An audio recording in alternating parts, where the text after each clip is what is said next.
महिमा का गीत है, जिसमें स्त्री अपने दुख को सुआ यानी तोता को बताती है। यहाँ सुआ आत्मा का प्रतीक है, जबकि कर्मानृत नए वर्ष का गीत है।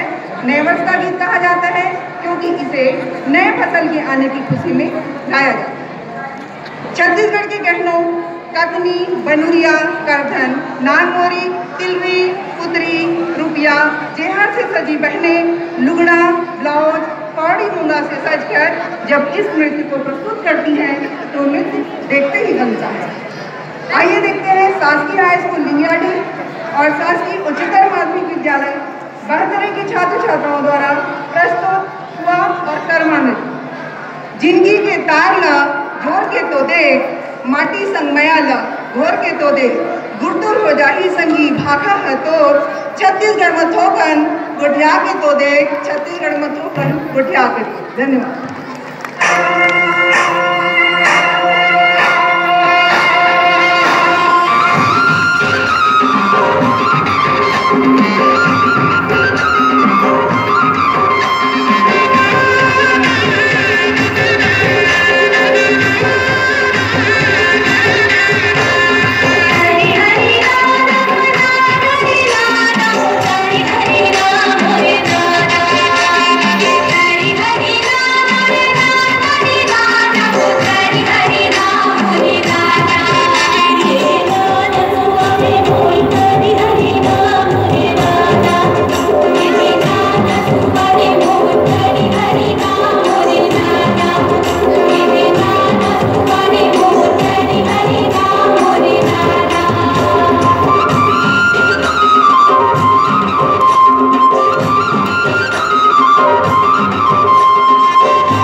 की मांग से